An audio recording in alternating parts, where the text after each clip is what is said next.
Hey guys, welcome back to Chef Monica's Kitchen. Today we have our third special request from one of our Facebook fans. So we're doing our whipped sweet potatoes, which is probably my most popular side dish. Sweet potatoes are kind of like a superfood on virtually every diet that you see, from autoimmune to paleo to, Mediterranean, all over the map.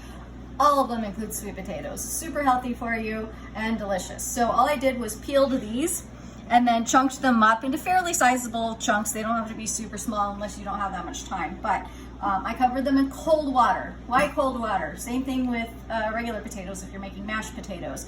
You don't want to cover them in hot water because the hot water will immediately start to leach out the starch. Say that 5 times. Start to leach out the starch. And then it'll get gummy instead of nice and creamy. So I'm gonna get this onto the heat here. We're gonna bring it to a boil and then let it simmer until the potatoes are completely cooked through. Should take about 20 minutes or so, and then I'll show you what else we're gonna do. Alrighty, so as you can see, the sweet potatoes are cooked here. I strained them off, and then now we're gonna go ahead and puree them together. Pro tip, if you don't already have one of these bad boys, please go out and get one. Well, actually, don't go out and get one. Go online and order one and have it delivered to you. But this is an immersion blender. It has a little blade that comes off, and you can wash in the dishwasher instead of having to wash a full-size blender or Vitamix or Ninja or whatever you have. This one has a metal blade, which is important. I have one, or had one, I should say, that was a plastic blade, and it melted. So don't get those ones. These are fairly inexpensive. I think this is a Chef Man. There's Cuisinart, all different brands. Show them your big one. I'll show you my big one. The big one was an accident, actually. So the blade on the big one looks like this, just for comparison. And the motor for the big one looks like this, and it weighs about 30 pounds.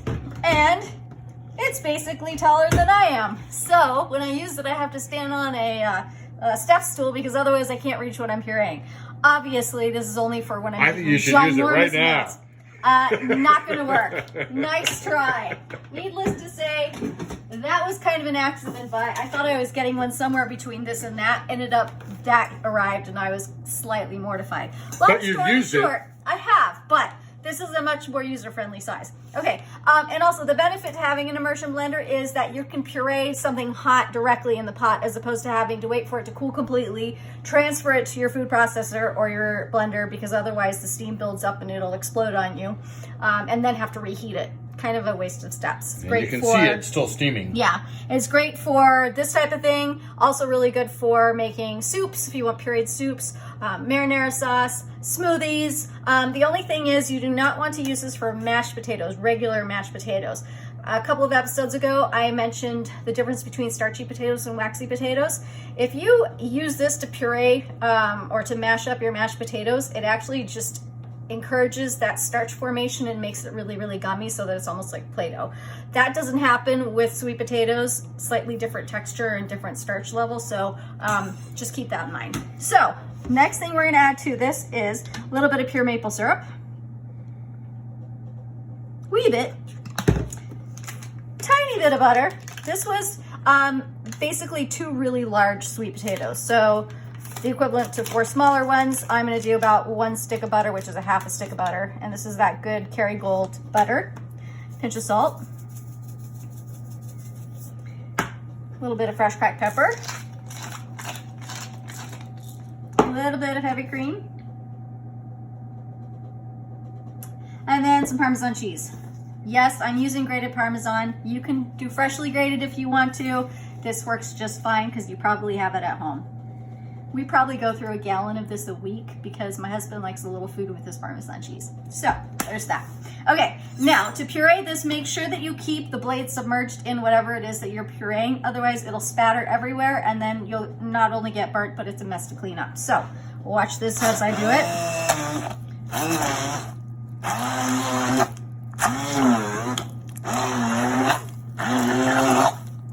And it smells absolutely heavenly.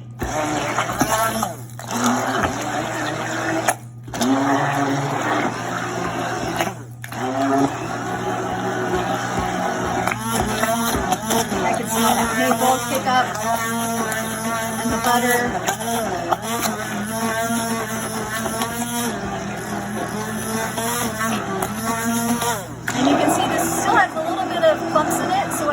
is add a tiny bit more of the cream just to smooth it out completely. There's not much left in there, so I'll just use the rest of it.